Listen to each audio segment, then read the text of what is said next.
Olá, tudo bem, turma de Performance 2020? Hoje é o nosso segundo vídeo da proposta dos 4 videoaulas desse mês. E nessa aula de hoje, eu vou fazer exatamente o que vocês fazem ou deveriam fazer na peça de vocês. Então, eu gostaria que vocês ficassem atentos para tentar se espelhar o máximo possível, tá? Juntamente com isso, eu vou já começar com uma prévia, uma síntese do que a gente vem falando desde o início do ano, desde a nossa primeira aula, tá bom? Até para quem não esteve presente, ter uma certa noção. Então, a gente vai construir, no final desse ano, a nossa teoria do nosso espiral, né? Então, existem teorias aí de espirais, né? Forma de como manter uma crescente evolutiva da performance. E nós vamos criar a nossa.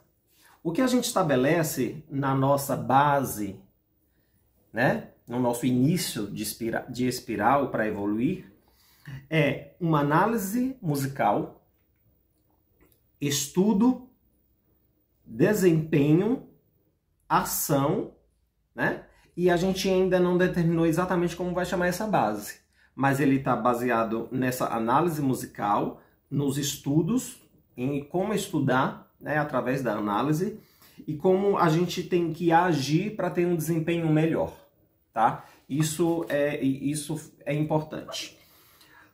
E aí a gente entra com a técnica de Alexander, a técnica do Tadeu Cantor, e principalmente, né? E essas técnicas vão nos dar, o que já existem, vão nos dar um norte para a gente desenvolver esse espiral, tá? Então, o que o australiano Alexander, 1869 a 1955, nos deixa é que, para desenvolver a técnica, para encontrar uma solução, nós precisamos resolver os nossos problemas técnicos, tá? E ele começa, como ele era ator, trabalhava no palco, né, para ensinar, ele já começa com a questão corporal, e que por muitas das vezes é esquecida de nós instrumentistas, cantores, né? Então ele chega com a respiração, com a voz, respiração com o nosso gesto, seja para tocar o clarone, seja para tocar o violino, seja para cantar, seja para tocar o órgão, seja para tocar o piano, tá bom? Então, ele fala, o que você usa no cotidiano, ou seja, toda vez que você pega o seu instrumento, ou vai começar a cantar, o que é que você utiliza que você meio que esquece no palco? Porque o que você utiliza no cotidiano é o que você tem que levar para o palco. E por muitas vezes a gente separa, né, o nosso dia a dia, porque acha que aquilo deve ficar só ali no estudo, só em casa. E no palco a gente almeja uma outra coisa, só que não vai acontecer. Não vai acontecer porque você não treinou, porque não ficou automático, porque não enraizou dentro de você o gesto, a respiração, uma boa postura, né? Então, ele fala que a gente deve levar do cotidiano, porque a gente já está começando a fazer conscientemente, para o palco. Então, no palco não vai haver surpresas, tá? E aí ele fala sobre as tensões de estudos, dentro dessa técnica de relaxamento, né? Antes do estudo, alongamento, no meio do estudo, se você se programa para estudar 1 hora, a cada 25 minutos, né? No primeiro 25 minutos, você para 5 minutos para alongar, para relaxar, né? A voz é a mesma coisa. Aí você para um pouquinho, bebe uma água, fica olhando a peça. Não é para conversar, não é para fazer nada. Você olha a peça, analisa. E o alongamento do estudo mental, né? Para se enxergar melhor no estudo. E aí ele fala de uma coisa muito importante também, que eu comentei, que é sobre a unidade psicofísica. O que é uma unidade psicofísica? É quando o mental e o físico e o nosso corpo estão correlacionados, estão agindo em comum acordo. Porque se você já fala, não, isso daqui não vai dar certo, não, isso daqui eu não consigo tocar, não, isso daqui o físico ele já vai responder inicialmente que você não está preparado para aquilo, ele já trava. Então, a unidade psicofísica é exatamente a junção da coordenação entre a mente, uma boa mente, né, como eu penso musicalmente, e para resultar nas minhas ações no meu instrumento, tá bom? Tudo é influenciado, né? Da mesma forma, se eu me dedico muito e eu toco, na minha mente só vai ter isso também. Da forma que eu toco, como que eu toco, por que eu toco, né? E aí ele fala que há dois tipos de pensamento, a inibição e a direção, que eles são automáticos da mente, da nossa mente, né? Do nosso sistema nervoso.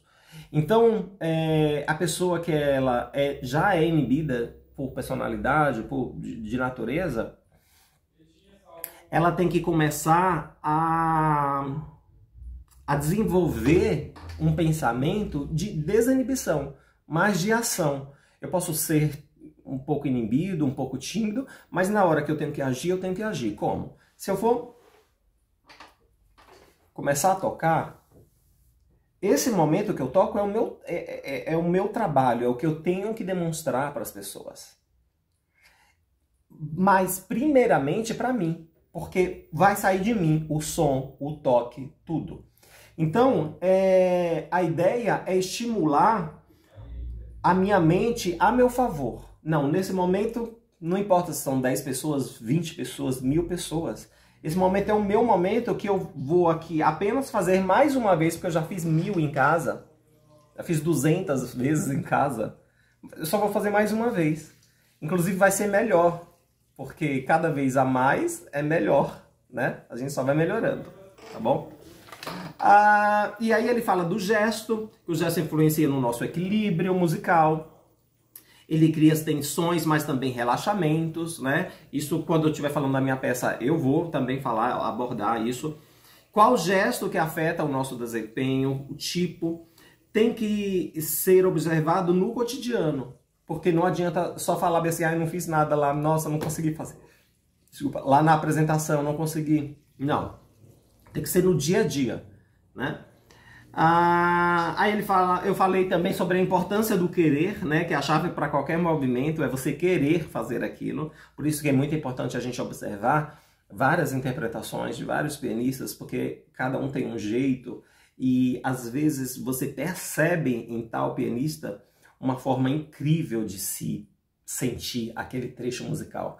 Aí você fala, nossa, eu estava precisando era desse gesto. Eu estava precisando era dessa intenção. Intenção é uma das palavras mais importantes, tá?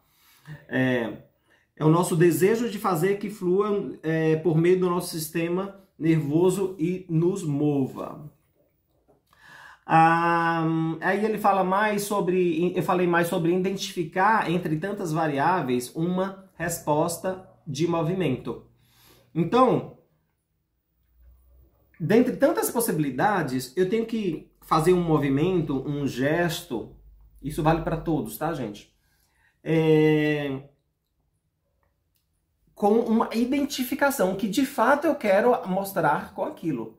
Não adianta eu fazer isso se não é para ser isso agora, se é para ser. Entende? Aí ele fala de postura. Já quero falar sobre a postura, que a postura não é algo rígido, algo fixo, né? Postura, quando se fala de postura, é uma postura adequada para aquele momento, para aquela situação. Ela sim pode ser fluente, flexível, né? Para trazer harmonia, suavidade à interpretação, tá bom? Estou tentando falar rapidinho.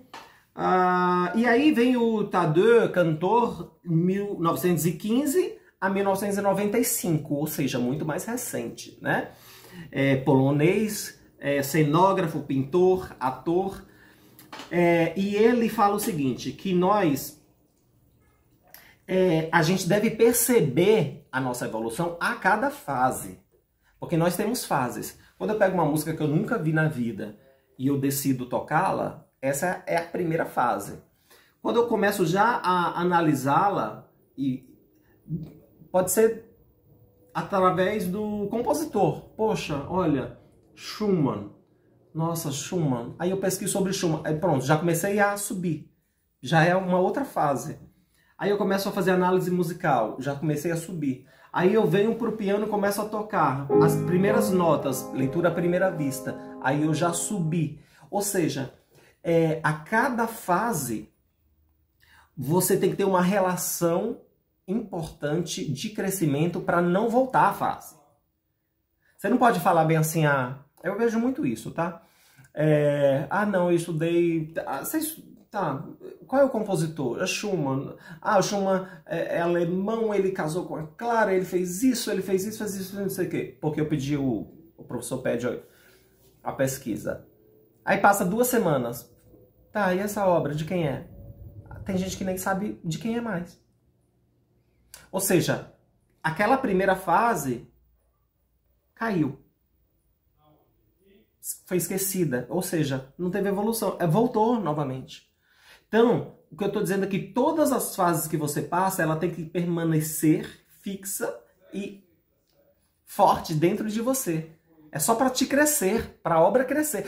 A obra é como se fosse um pão, assim, ó, põe em fermento, ela vai crescendo, crescendo, crescendo, crescendo. Aí você assa até o pão ficar pronto. E aí, ele fala também, o Tadeu, que para a gente ter uma relação com o texto, com o instrumento, com o espaço cênico. E a obra que eu escolhi para mim, né, nesse semestre, fala muito disso. Para terminar, ele fala sobre prática diária. Ele defende que se você reduzir a sua prática do seu instrumento no dia a 0, ou seja, o dia que você passa sem tocar, sem treinar, já começa uma destruição musical interna. E isso é grave. O dia que você passa sem exercer a sua função de musicista, de músico, seja cantar, seja tocar violino, clarone, piano, órgão, você já começa a se deteriorar como músico. Olha, isso é incrível, isso é fantástico, tem que ter contato. O meu piano fica numa sala que vai perto para a minha garagem. Então, às vezes, tem que pegar o carro. Eu juro para vocês, juro por Deus, às vezes eu tô até atrasado, mas eu não consigo passar pelo piano sem tocar uma coisinha. Eu sento aqui e faço isso aqui. Parece uma loucura, mas contato. Tipo, passei por ele, não fiz nada, nem toquei, nossa, não saiu nada. Não, tem que ter esse contato. Isso, de uma forma, né, é quase mimetismo. Isso vai te enraizando e vai te tornando mais forte musicalmente, tá? Ele defende isso e ele defende também a repetição sistemática, mas sempre acrescentando algo. Então, é o que eu venho falando aqui. Você vai fazer e aí eu já vou começar agora com a minha peça. A minha peça se chama Widmung do Schumann, né? O Schumann, um compositor alemão muito importante do período romântico, né? Ele nasceu em 1810, morreu lá em 1856, se não me engano, mas ele já era um exímio pianista e tinha um professor muito bom. E o professor falou: você vai ser um dos melhores pianistas da Europa. Só que ele não foi, porque ele teve uma fratura nas mãos, numa das mãos, e aí ele não se desenvolveu como um pianista que deveria ser. E aí ele começou então a se dedicar às composições. E ele, um dos grandes compositores que nós temos, que é o Robert Schumann, né? E o Schumann, ele fez essa canção, que é de um ciclo, Myrten, para canto e piano. E ele fez para que fosse tocado num casamento dele. Ele almejava o casamento dele com a Clara. E aí ele fez várias canções inspiradas em vários textos, né? E essa canção chama Widmung, que significa dedicação. É a primeira desse ciclo de canções. E ele fala que você é minha alma, você é meu tudo, você é o túmulo em que eu deixo as minhas coisas ruins, sabe? Essas coisas. Você é meu mundo, onde eu vivo e tal. E é maravilhoso. Ou seja, a música que eu fiz, que eu vou tocar, ela foi feita para canto. E tem um texto, tem uma letra. Mas o Franz Liszt, o húngaro Franz Liszt, né? Que praticamente viveu o centenário inteiro do período romântico, né? O Schumann viveu bastante, mais de 80 anos, que era raro para a época. Fez essa transcrição do Widmung para piano solo. E essa minha partitura é muito interessante, que ela tem a parte toda do piano, mas como existe o canto, olha, o canto não é esquecido só porque fez uma transcrição, né? E aí tem a letra também, a letra para se cantar, né? Então, vamos lá. Como que eu começo a trabalhar essa peça, né? Essa obra?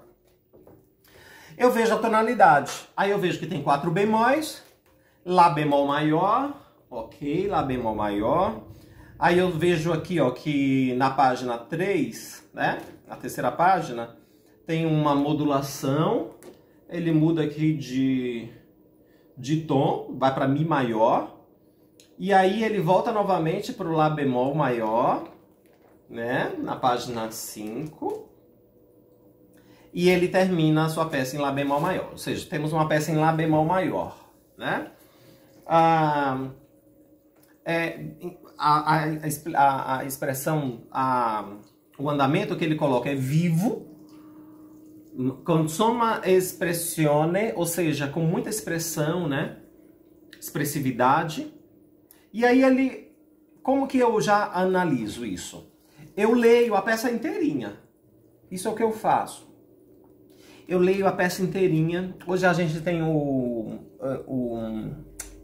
YouTube, né, que tem várias. Então a peça que eu tenho lá, que eu vou tocar, e aí eu escuto umas 6, 7 vezes no YouTube com vários intérpretes já.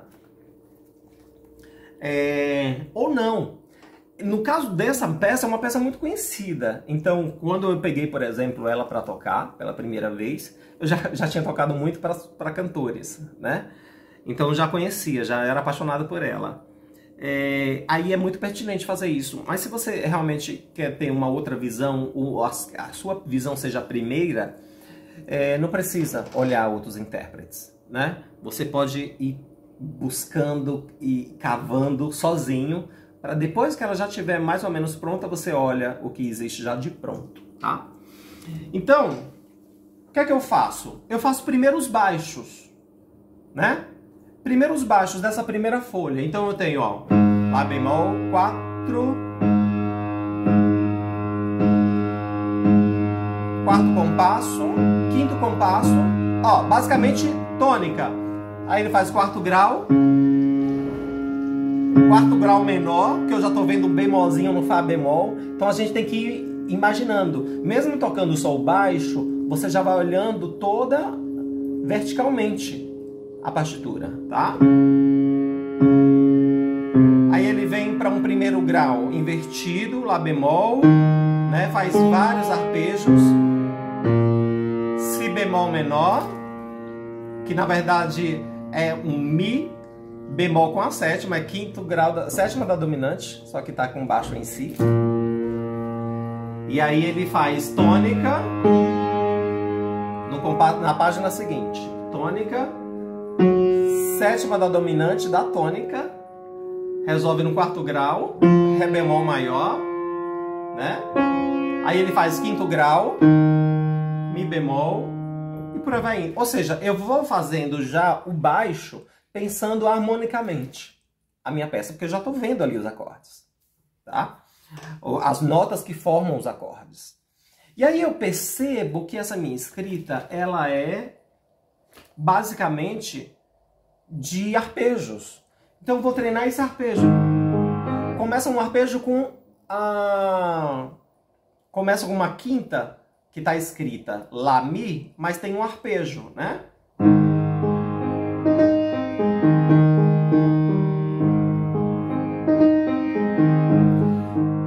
E aí eu percebo que tem uma nota acentuada no meio desse arpejo, que é esse Mi, Mi, Mi, Mi. E aí, ou seja, esse Mi, Mi, que é o clímax da minha frase, porque toda frase musical, ela começa menos, ela tem um clímax, ou seja, mais expressividade, e ela dissolve novamente, né? Então eu já tento fazer isso no meu primeiro compasso.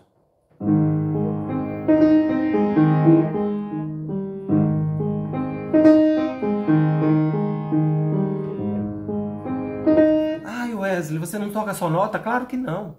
Porque eu já tenho que tocar a sua nota, se eu já posso fazer a minha frase linda, o som que eu quero, eu já sei que é crescente, porque é um arpejo crescente, tem essa nota pontuada, ou seja, mais expressividade, aí depois ela volta, todas as notas que eu subi, ou seja, vou dissolver essa sonoridade, eu já tenho que pensar em tudo isso. E eu penso e faço.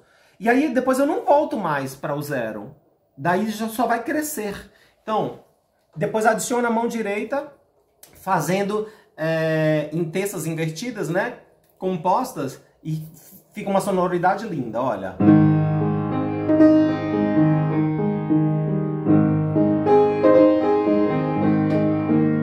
E aí, eu já estou fazendo o baixo bem feito, já estou fazendo a sonoridade desse arpejo de modo muito bom. Então, os 3 primeiros compassos são a introdução dessa peça. O canto vai entrar apenas no quarto.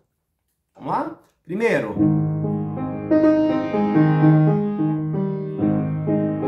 Eu vou ter que falar isso. A introdução são 3 compassos, mas observa que no final de cada compasso eu faço uma respiração muito expressiva. E essa respiração, ela é de respirar do corpo e da sonoridade também da mão. Para recomeçar o próximo compasso. Eu não emendo um compasso no outro de forma que é apenas uma coisa, não. É uma introdução de 3 compassos, mas eu conecto de forma muito expressiva, respirando. Então, olha.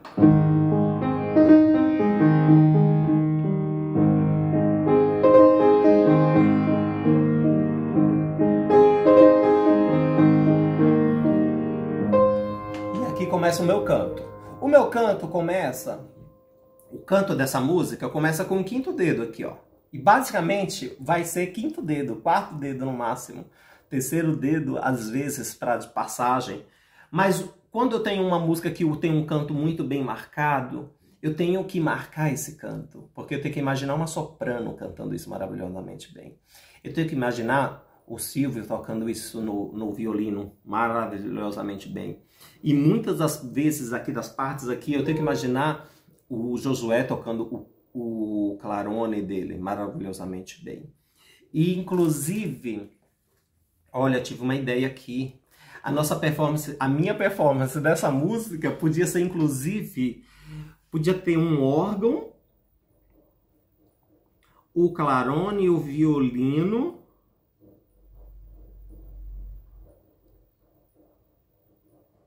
A Mônica se sentir à vontade em cantar apenas, tá? Mas a gente poderia fazer algo desse nível, né, em conjunto, porque é uma obra muito polifônica. Mas vamos lá, vou continuar. Então, 4º compasso, começa o canto. O que eu fiz na introdução vai continuar na música, com o canto, só que então eu tenho que dividir os níveis. E isso que às vezes não dá para se perceber nas obras. Quando você não começa a diferenciar os níveis. Aqui agora está o canto. Isso daqui era a introdução. A partir do momento que entra o canto, a introdução, ó, ela tem que ficar abaixo. E aqui está o canto. Tá?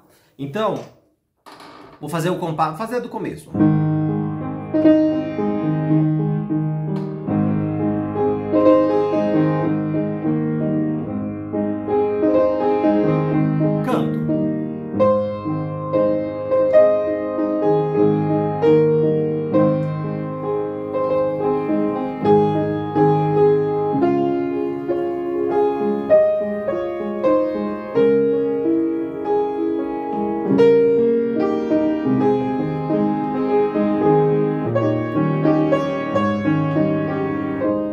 Bom, percebeu que tem um canto, mas que continuou o recheio fazendo a mesma coisa da introdução? Isso é o acompanhamento. É como se eu tivesse dois pianistas agora. Um fazendo apenas a melodia. E é importante fazer só o canto, para entender.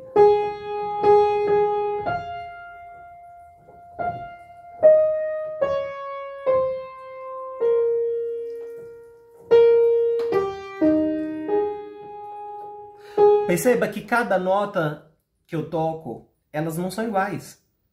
Porque eu tenho que entender a intenção de cada uma e a função de cada uma. Por exemplo, quando eu faço no compasso 6, 4, 5, no compasso 5, Anacruze. Nesse momento a cantora não está fazendo. Não tá. Ela está fazendo muito mais dolce. Ela está tirando de lá do fundo. Ou seja, o meu toque também tem que ser assim. Eu não posso fazer. Não. A gente chama isso de preparação. Prepara a nota. O que é preparar a nota? Prestar atenção nela antes de tocar e saber exatamente a intensidade que você quer dar a ela.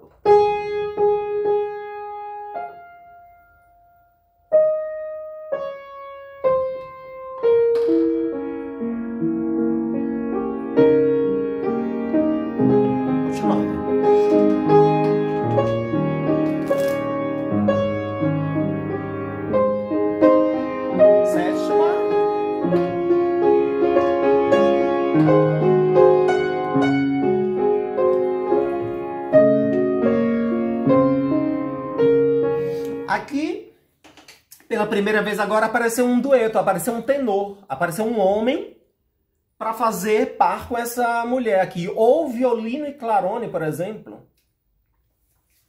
Então, eu faço...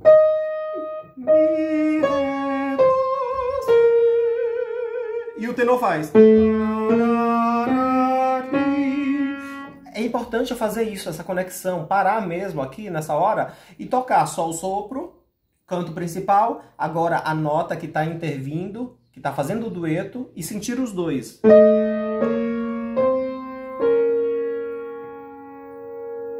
Né? E depois o soprano continua sozinho de novo. Então, ó.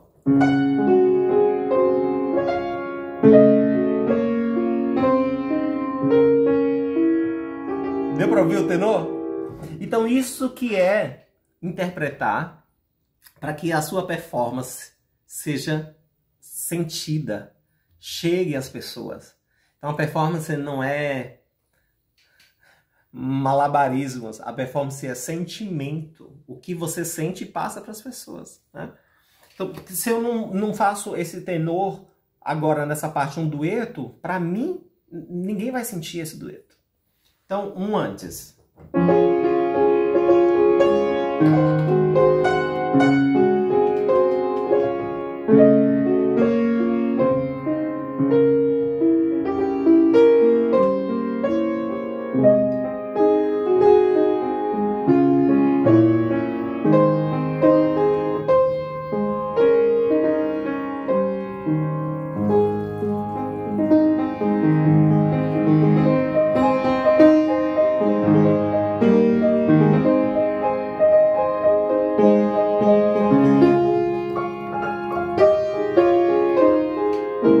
O que aconteceu agora? Aquele tenor que entrou no finalzinho do dueto, lembra?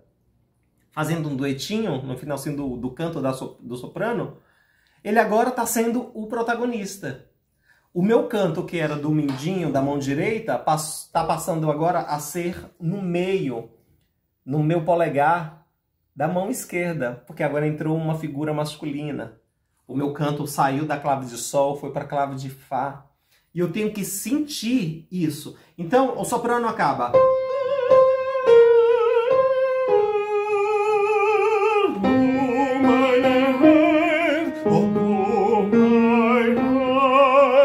É um homem cantando, é um tenor.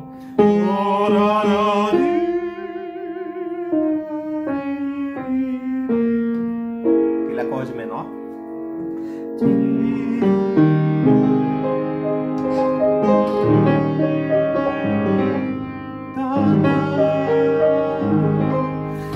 E toda vez que você perceber que a sua mão perdeu o canto, para e vê por que esse caminho foi quebrado. Aconteceu isso agora, né? Nesse Ré aqui. Claro, é um acorde gigantesco, né? E o canto tem que estar aqui, ó. E todas as notas aqui sendo tocadas, né? Então eu faço.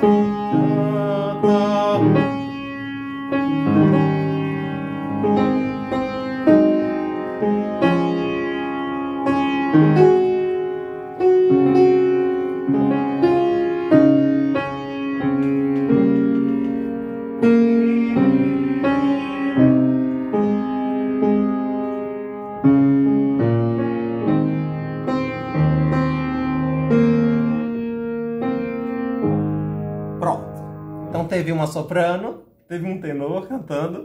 Vou fazer esse finalzinho do barítono, do tenor. E aí, aquela introdução que foi tão importante a gente analisar, os 3 primeiros compassos, vocês viram que elas acompanharam o soprano e agora estão acompanhando na minha mão direita, bem levezinho, da mesma forma, o tenor.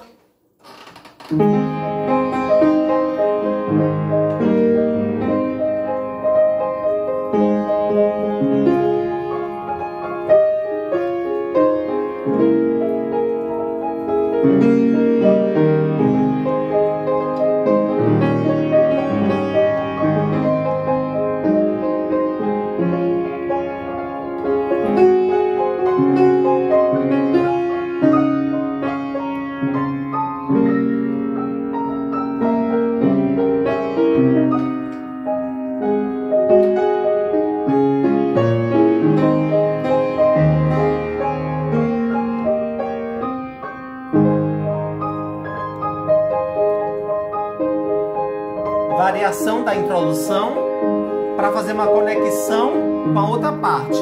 Diminui, diminui, vou diminuindo, ó, meu punho vai baixando.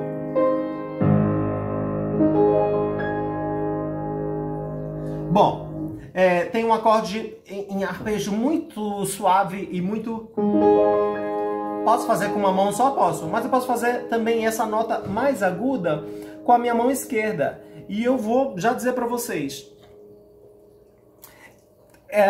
eu posso fazer ou não na minha apresentação, depende do meu estado de espírito. Eu posso sentir tanto isso.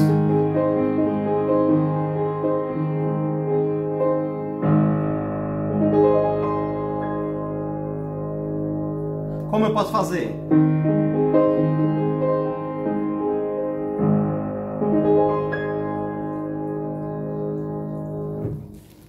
E aí, essa próxima parte, ele muda.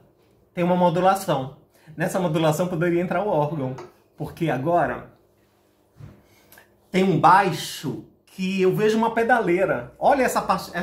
Gente, 1, 2, 3, 4. Quarta página.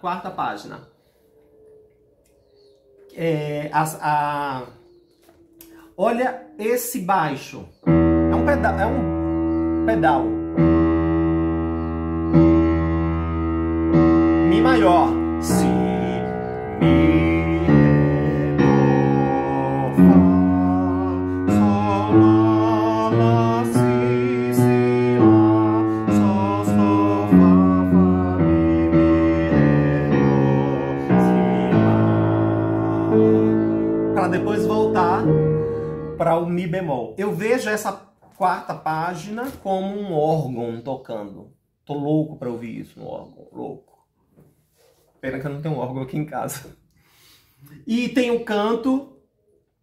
E essas notas do meio repetidas. Pode ser um clarone, por exemplo. Olha o canto disso. E agora, nessa página, já começa uma figura que não tinha aparecido até então, que são as quiálteras. Então, o canto, ele vai estar, por muitas das vezes, entre essas quiálteras. Isso dá um movimento incrível, mas tem que estar perfeito, tá?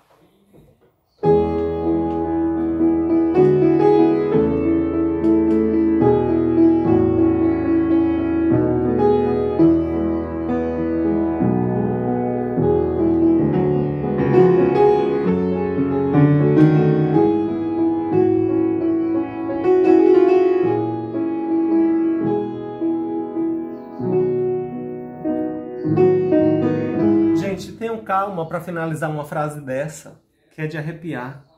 Tenham calma.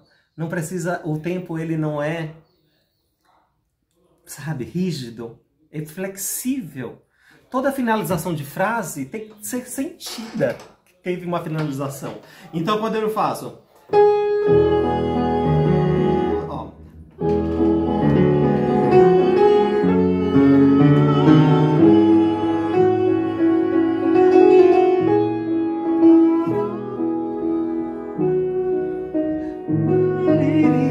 Percebe que não é?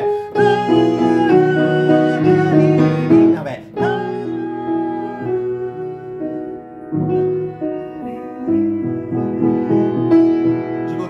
Onde é que eu tô? Ah, isso é lindo. Aqui.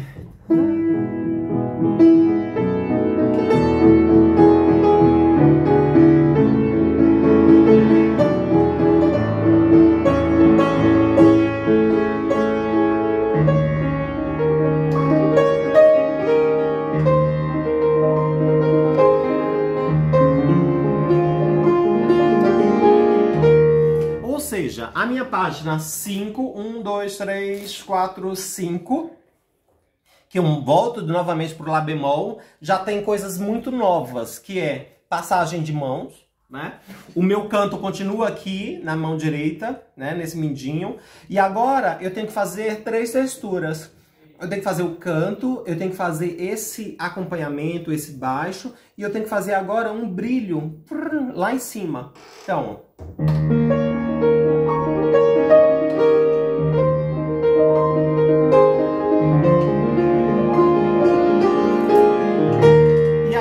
na página 1, 2, 3, 4, 5, 6, na página 6, é porque a numeração da página é diferente.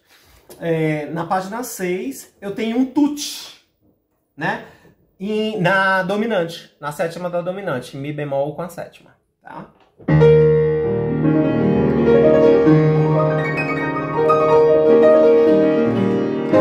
Bom, são 2 compassos de sétima da dominante. Limpo o pedal? Claro que não, eu quero volume. Na mesma harmonia, não se limpa pedal, principalmente se eu quero volume, né? Então eu quero que cresça isso, eu mantenho.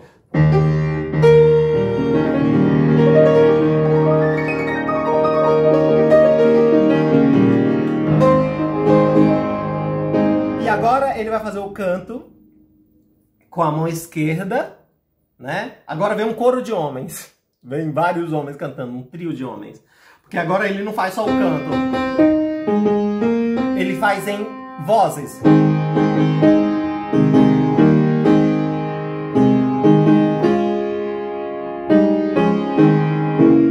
Ele faz em vozes, né? Vamos lá.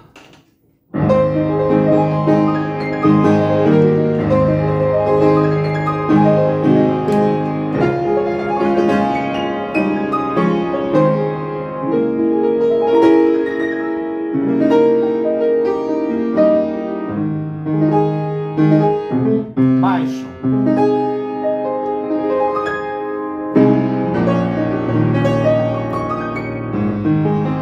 Bom, aí o que acontece? Eu estou estudando, eu não sei tocar música ainda. Eu tenho que ver por partes. Então a gente vê o que está acontecendo nessa mão direita que tem tanta nota, tanta informação. Eu entendo por harmonias, né? Então eu vejo Lá bemol maior. Troco, tá vendo? Tem que entender como que eu troco o meu dedo de quinto para primeiro.